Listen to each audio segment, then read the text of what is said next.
So I ask you to beg our indulgence because it's only the second time we've done it in public, and by we I mean him. And therefore I do have it in my hand, and I play trombone as well as of a certain age.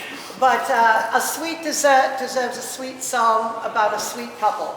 We give to you the song we wrote for the Duke and Duchess of Somerset. Oh, shall we say how we came about writing? Oh, yes, how we came about the Maiden of Mead.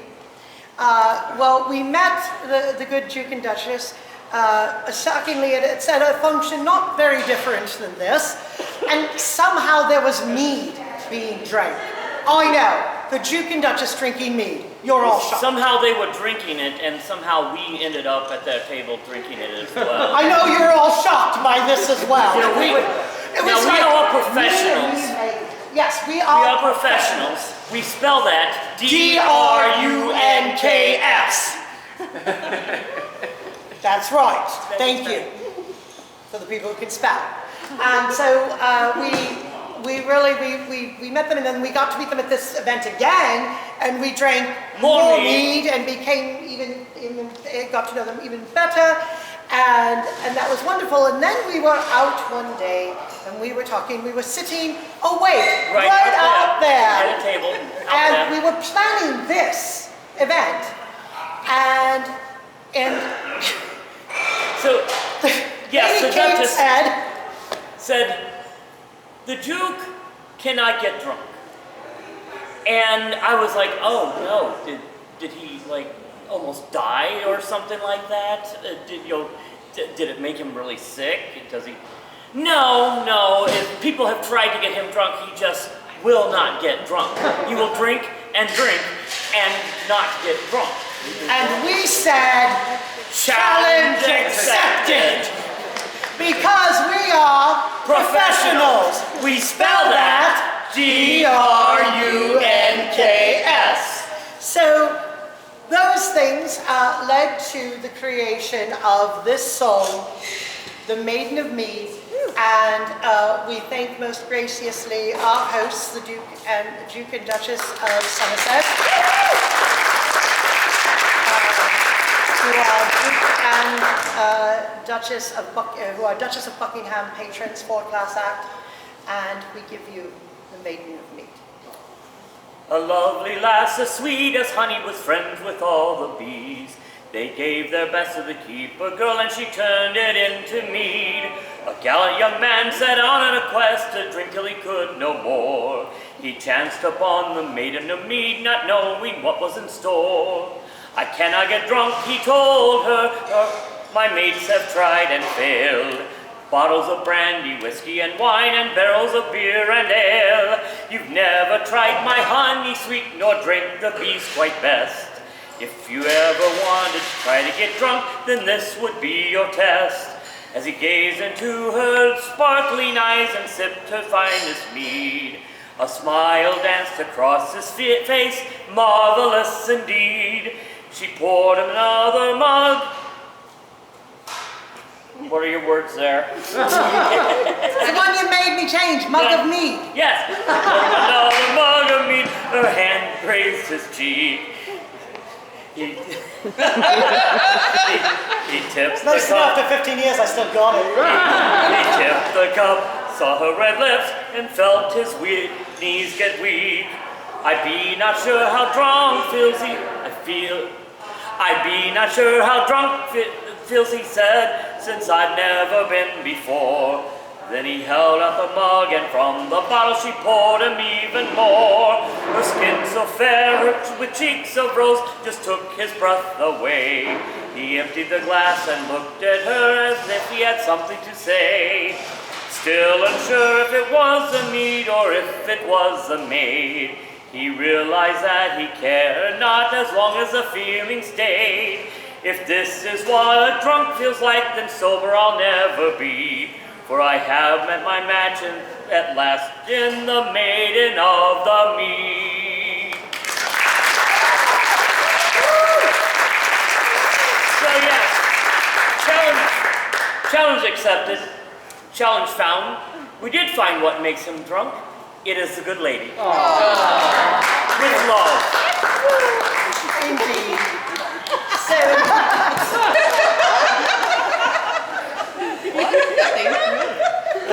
he's really tipsy now. Oh, that's because he's doing it wrong. No, I see a lot of these people, they're all going to be tipsy. See, I've been watching you, and this is a problem. You're all sitting here like this with your goblets, right? That's how you get tipsy, right? You lean to one side. You gotta have one in each hand, and it's a balanced meal. So, we're going to be wrapping up in just a bit with some more singing with Barty Party. But before that, I just wanted to say that, you know, we do a lot in terms of the alcohol of the period as well. Because I do talk a lot about being an alewife, and he talks about being a conner, and so we did just want to let you know that, you know, those are actual jobs, positions, employment, things none of you on this side of the room would know anything about, things you completely understand. It's where you have to go and work. Yeah, I know, this is the looks I'm getting over here. They're like, what? So, as an ale conner, his job is to Test the ale. Now one would think, what an amazing job. Your job all day is to go around to different places and test the ale, and he literally, this is an appointed position. Like this is like mayor or sheriff. It is an appointed position in the county. What an amazing thing. How do you test the ale? Well, some people would think that you would drink it, but well, that would make a lot of sense. Nay, for one thing, I do not like the taste of ale. So, thankfully, I do not have to drink it. But, and I do have them. I'm not wearing them now, but I do have some leather breeches that I do place upon my bottom. And then I put a little bit of ale in my cup, and I pour it on the bench. That, my friends, is ale abuse. Well, first of all, it has not been tested yet. And would you want to drink something that has not yet become alcohol? That would be like near beer. Okay. So, I'd sit in it for a good 3 minutes, and as I go to stand up, if I am able to slide upon the bench and stand up easily, then the ale is good. The sugars have turned into alcohol. It is no longer just, sugar.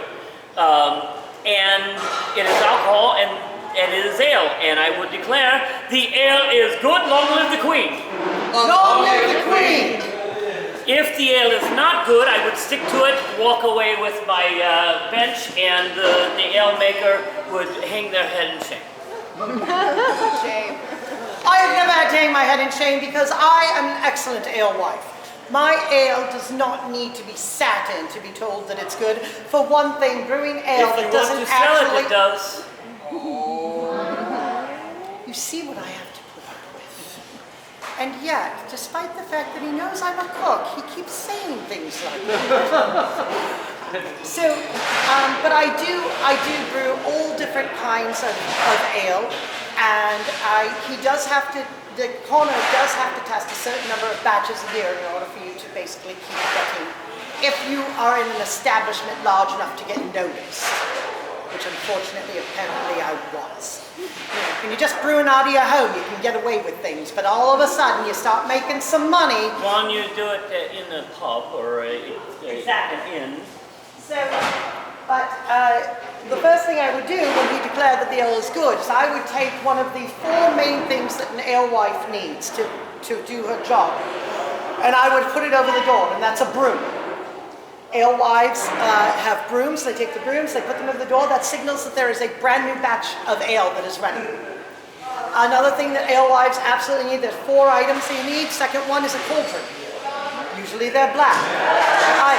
The steel, and that is what you brew in, and then that is also what you take to market, because you take it, you bring it, and then you can serve right out of that. You give me your mug, and you give me your money. I give you back the ale-filled mug. Everybody's happy. So I have to have my cauldron so I can do that. The third thing that an alewife has now, especially, is we generally wear very large pointy hats. And the reason that we wear very large pointy hats is that for centuries, women were the brewers. We were the only brewers. We were the only ones who brewed. It was considered woman's work. Then men found out you could make money doing it. And they were like, wait, what? They can make money doing this? We should make money doing this. Shocking, because like they don't make money enough ways. So the men started brewing, and they would take their ale into the marketplace. Well, so stand up, please. I mean, I know you never need to brew because you're very lucky. Please notice how tall this man is. If That's what's going to happen, right, when I'm trying to sell the ale. So we started wearing these large pointy hats so people would see us in the ale markets. People would come and still get our ale. So it's the third thing that most alewives have. So they have a broom, they have a cauldron, they have a large pointy hat. And the fourth thing that they all have are cats. The reason that we all have cats is that, does anybody know what ale is made out of? Grain. Grain, wheat, yes. Do you know what mice like to eat? Anything. Grain. And they really like grain. So what cats do is they keep the mice, well, yes, they really will. I mean, honestly, they're very non-discriminatory. It's much like me and Bling. But they really like wheat, especially like malted wheat. Oh my God. I mean, mice are like, it is really bad. So you have to have cats in order to keep the mice out of your wheat, out of your stock, out of your ale. Because honestly, I may put some things into my ale, you know, little, in the winter, maybe a little coriander, a little spice, little things like that, give it a little, you know, little something extra. But I don't want mouse in my ale, right? So I've got to have a cat. So those are the four things that alewives all have. Brooms and cauldrons and hats and cats. What does that sound like? Alewives. Oh, smart people. She's a witch. Yes. Literally says, not a witch, I'm your wife. Somebody got this for me because it's true. What I'm saying is, I'm not a witch, I'm a wife. I'm an alewife. But that is literally where it came from. Now, you will read, some people are like, no, that's not true, that's not the stories. You trace all of those people who are saying that, and it all goes back to one article with very suspect research. So most of the research I've found is that all of these things are actually very much a part of what was happening, especially now in the 16th century, as the great movement for merchants was happening, and as the great movement for women was happening. And women were being pushed out and literally losing their lives. And so for several centuries, women didn't brew.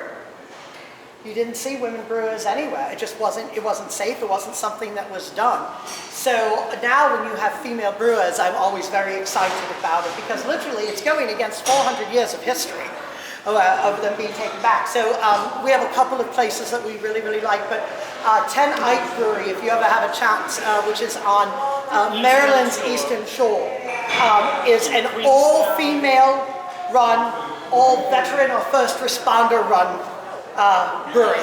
And let me tell you, they do not brew a bad beer.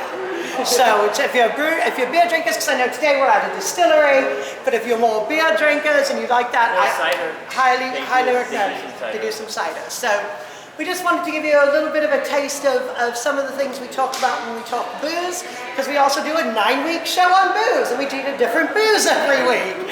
So we just want to give you a little taste, and you can have the little tastes up here. The bar is still open, of course. And I'd like to invite Body Party back up, and I was wondering if maybe we could do a song together, if we could do Wild Mountain Time before you launch in. Because that's